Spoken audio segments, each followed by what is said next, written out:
Good day. My name is Gene Rice. I'm an associate professor of philosophy at Fort Hays State University. And the lecture topic for today is Introduction to Ethical Inquiry. For most of you watching this lecture, this will be your first philosophy course. And so it's important that we review a little bit about what philosophy is and then be careful to go slowly in thinking about what ethics is and, importantly, what ethics is not. So let us begin. If you recall from previous lectures, philosophy we defined as the love of wisdom or the unbounded pursuit of a meaningful life through rational inquiry.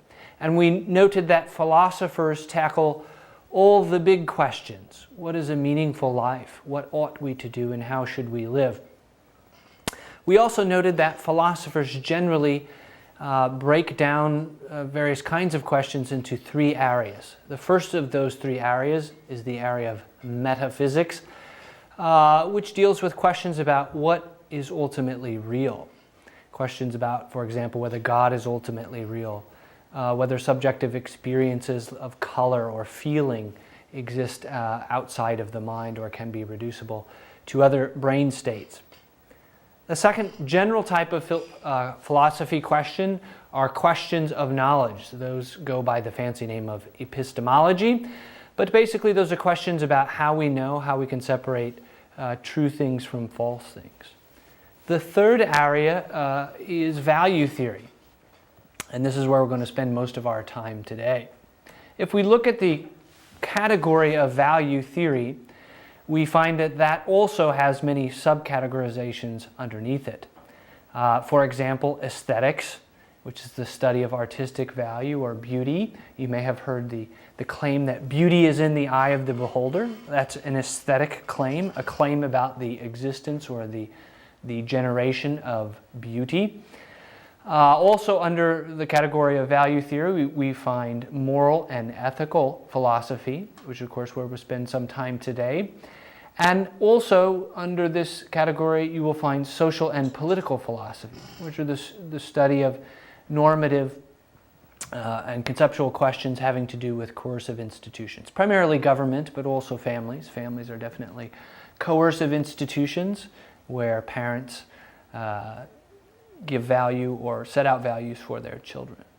So within the category of value theory we find lots of interesting questions, and today we're going to look at what ethics is and, again, importantly, what ethics is not, because this is probably your first philosophy class. It's very easy to confuse what it is the heck you're supposed to be doing in a philosophy ethics class as opposed to some other classes that you may have taken which dealt in one way or another with ethical issues. So let's begin. The first definition I will give you is a definition of ethics, which is a simple and short definition which says that ethics is the study of human conduct. And when we talk about human conduct, we use that phrase to point out that there are lots of things which humans do which are not really the study of ethics. And these are things we do unconsciously or instinctively. Right now my stomach is digesting my lunch, but that is not an ethical concern because it's an instinctive behavior which I don't really control. So ethics has to do with those actions that people choose. And so when we study ethics, we're studying those kinds of behaviors or conduct. It's critically important here that we make a distinction between describing what people do with their free choices and evaluating them. If you get one thing out of this lecture today, it should be the difference between descriptive ethics and what we'll call philosophical or normative ethics. So let's look at that very briefly and then ferret out some of the interesting things which come from that. I'm going to put up here in a minute a chart that has a number of categories underneath the general description of ethics. The first we just mentioned, philosophical and descriptive ethics, and then under philosophical ethics there will be further distinctions that we'll talk about here, each of them fairly briefly. But I will return to this chart at the end so you get the full view one more time. But as we go along, we'll be looking just at each of these levels underneath each other. So the first level then is the distinction between philosophical and descriptive ethics. We've already described ethics as the study of human conduct. We can study human conduct, free rational choice, in more than one way. In fact, we can inquire into it in many different ways. On the one hand, we might look at what people actually do or have done in particular places and times and cultures. If we scientifically investigate ethical behaviors, what people believe and why, perhaps how they have developed, we are doing what is called descriptive ethics. You may have, or you may be, a sociology major, a psychology major, or an anthropology major, or you may have taken classes where you investigated anthropological evidence for primitive cultures' beliefs on marriage, for example. In descriptive ethics, the inquiries aim to identify what it is people have actually believed on some particular moral issue. It doesn't have to be in the past. You could do an investigation into modern Americans' beliefs on capital punishment. We will not be doing descriptive ethics, as interesting as it may be, in this class, at least primarily. What we will be doing is what is called philosophical ethics. So if you go to the other side of that division, philosophical ethics is the open-ended, rational investigation into particular ethical beliefs, practices, or moral theories, and whether those beliefs, practices, moral theories, and values should be accepted. So this is the critical distinction for the lecture. It's not that we're not interested in philosophy in what people believe or have believed. That may come into play, and it may be important in certain respects. But for philosophers, the most important question is not what people believe, but whether they should believe it. Right? So it may be true that 100 years ago, most people believed that women were inferior to men. And it's a good thing that we investigated philosophically whether that should be the case, because of course now we think that that's wrong, that women are not inferior to men. And so in a philosophical ethics class, it's never enough for you to say, this is what I believe, or this is what person X believes. What is important is why they believe it, philosophically, whether we should believe it. And so in this kind of a class, you're going to be challenged again and again, and hopefully all of you will be challenged to think not only what you believe ethically, but why you believe it. Okay, let's advance here and take some examples of the difference between philosophical ethics and descriptive ethics. The first example up there is what do the Inuit people believe about infanticide? So we might do a scientific investigation. And in fact, the Inuit, you may know them as Eskimo people, did practice infanticide for a number of reasons, and that practice was fairly widely accepted. That's a descriptive question. The philosophical or the ethical question which we're most interested in is, ought we allow infanticide? That is it ethically okay for a family or a family member to kill a young child in certain circumstances? Another example might be the case of women's rights. So take a country like Saudi Arabia. What do the people in Saudi Arabia think about women's rights? Are rights embedded in the current law in Saudi Arabia? That would be a descriptive investigation into their ethical beliefs. But in philosophy, we ask the should question, and I've highlighted those there on the chart there in red to remind you that when we're doing philosophy, we're not asking the question what is the case, but what ought to be the case or what should be the case. So in this example, should women in Saudi Arabia enjoy the same rights as women in the United States? Or another interesting ethical question is, what is a human right at all? Are they universally valid or not? Good. So the third example I have down there has to do with modern Americans' beliefs on homosexual marriage. Currently in the United States, of course, There's a great debate about this, and so we might investigate a descriptive analysis of what people believe about it and why they believe certain things. But again, for philosophers, the interesting question is not what people believe, but should they believe it?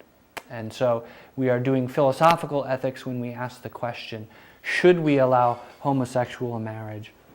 Should governments be involved in regulating marriages at all? All right, so those are 3 examples which hopefully will help you distinguish a class that's aimed towards descriptive ethics versus a class like this one, which is aimed at prescriptive ethical thinking. All right, let's look at the next level, which is underneath philosophical ethics. So we're going to leave descriptive ethics behind and look then at the rest of the ethics tree there and investigate what philosophical ethics might contain. And as you're seeing there on this screen now, I've broken it down into 2 areas. The first is what we might call substantive ethics. This is the search for the basic principles, the founding ideas of right and wrong or good and bad. And the second breakdown there is what is called metaethics. In metaethics, we investigate certain important questions which affect ethical inquiry as a whole. And the relationship between these 2 is not always clear, that is between substantive ethics and metaethics. But I think it is helpful to separate out metaethical questions as an important subcategory of philosophical ethics. A good example of a metaphysical question, metaethical question, is the question of, are people free at all? So suppose we believe that people are not free, that they're literally determined by prior brain states. Well, then that's going to obviously affect what we think about substantive ethical questions. Another great metaethical question has to do with cultural relativism. Are there such things as universally valid moral principles, or is morality relative to one's culture? And so that's a great metaethical question. It's unlikely that you will be dealing with a lot of metaethical questions directly in your class, although they will arise from time to time, and you may spend some time early on in your class thinking about, for example, ethical relativism. All right, so let's go a little further down the ethical tree and look at the division between ethical theory and applied ethics. So under substantive ethics, that is the search for the foundational principles of right and wrong, good or bad, we have a further division, and that's between primarily looking at or identifying, comparing, evaluating general models of ethical decision making, and so that would be ethical theory. And on the other hand, applying those models to particular problems or in particular areas of inquiry. So if you're in a general ethics course in Fort Hays State, our introductory to philosophy or to ethics classes, Philosophy 340, you will be doing a little bit of both. You'll be looking a little bit at the theories that Westerners have advanced in ethical theorizing, and you're looking a little bit at applied. That is, you'll take those theories and apply them to particular issues.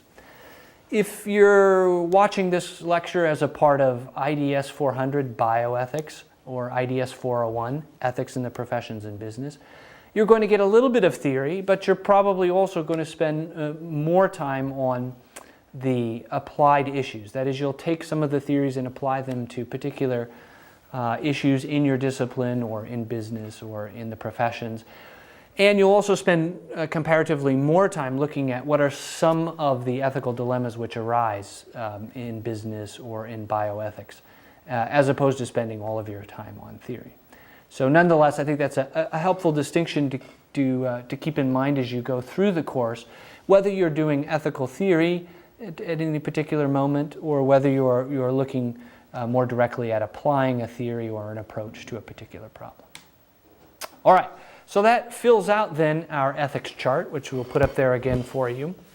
And remember, the most important distinction to recall, especially early on as you're getting your feet underneath you and trying to figure out what the course is about, is this distinction between philosophical ethics and descriptive ethics. And again, we'll be spending the majority, the lion's share of our time on philosophical ethics. Before we wind things up here, I'd like to spend a little bit of time talking further on some of the things which are often confused with philosophical ethics. That is, some of the areas of inquiry or investigations which students often think that they ought to be employing in a philosophy class, but which really are not philosophical approaches to ethics. We've already looked at one of those. The first commonly mistaken area of inquiry for philosophical ethics would be descriptive ethics. And so I've already suggested to you that although anthropology and sociology and psychology are interesting disciplines and have lots of descriptive facts to share with us about what people believe, it is not the same as philosophical ethics. I also would like to spend a little time here thinking about how philosophical ethics is not like positive law. It's often the case that when we engage in ethical thinking or when we're in a dispute with another person about ethics, someone will bring in the case of what law is. And so I'd like to write on the board here a little bit about what the differences might or may not be here in the case of law. So let's think about philosophical ethics and what I'm calling positive law. As we saw in descriptive ethics, we may be interested in what the laws at a particular time are. So let's say now we have law against slavery. But in philosophy, we're interested in the ought question or the should question. Now, in the case here at present that we have a law against slavery, not many people are going to say we should not have such a law. But of course, if you go back in time long enough, we had a law that allowed slavery, indeed promoted slavery. And of course, we look back on that and we say, boy, that was a bad law. We should not have a law that promoted slavery. So positive laws are important, and it's certainly the case that when we decide what we ought or should do, that if this is important enough that we ought to inscribe it in our positive existing laws. But simply because we have an existing law does not mean that the philosophical debate is over. In fact, it means very little, to be honest, what the current laws are. And we'll talk a little bit more about that as we go on in this lecture and then even on in the rest of your course. But there are lots of cases like slavery where we had existing laws on the books which we then changed. And the reason we changed them is because we thought the reasons for them were not good ones and that we ought to change them. And so when we think about philosophical ethics, it's all right to mention law, but that won't end the debate. In other words, if we're having a debate about abortion or about environmental ethics, and someone says, well, the law says abortion is okay, or the environment should be protected, that the existence of that law alone is not enough to end the debate. In other words, we should still, if we're being philosophers, we should still investigate further into the nature or the reasons for believing in any sort of thing. So let's put a big knot up here, because philosophical ethics is not the same as positive law, even though, of course, positive law is fine and interesting in its own right. Philosophical ethics is also not what we'll call moralism. Moralism is attempting to get you to behave according to some prescribed set of rules, some prescribed set of moral rules. Now, this is not to say that moralism, again, in and of itself is bad, but it does have a different goal than philosophical ethics. In the moralist view, they already know what is right or wrong. So, for example, Jesus Christ was not a particularly philosophical ethicist. That is, he was not interested in debating whether the golden rule was right or wrong. he was interested in convincing people the value of accepting the golden rule and abiding by it. So philosophical ethics is much more open-ended. We're more likely to consider whether or not any particular moral approach is good or bad, right or wrong, and compare it to other moral approaches to see which one stands the test of reason. The moralist is more interested than in getting you to accept his or her own view of what morality entails. And again, that may be fine in its own right. It's just that it's not philosophical ethics. So when we think about what it is this class is aiming for, it is, of course, in a certain sense, aiming to make you better ethically, but not just because we know what's absolutely right or wrong, because in philosophy, all the questions are open and all the approaches are at least going to be given some consideration. All right. Another common misconception or a common difficulty in studying philosophical ethics is confusing religious and philosophical ethics. Of course, if you look at human history, both in the East and the West, many millions, probably many billions of people, including many millions in the United States and in China, have taken their ethical views from a religion, whether it be Christianity or Taoism. The relationship between religious ethics and philosophical ethics is often a confused one, and we're not going to be able to consider all of its possible relations here today. But I did want to, at least in this initial lecture, point out to you that religion will accept some ethical values or some principles on foundations which philosophical ethics will not. And primarily here, of course, I'm thinking of religious authority,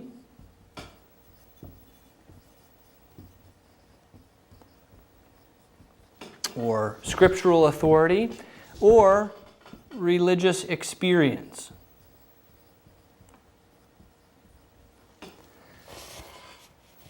For a philosopher and for a philosophical ethics class, it's not enough to say that a particular religious authority has endorsed this moral rule, whether it be don't drink alcohol or don't have premarital sex.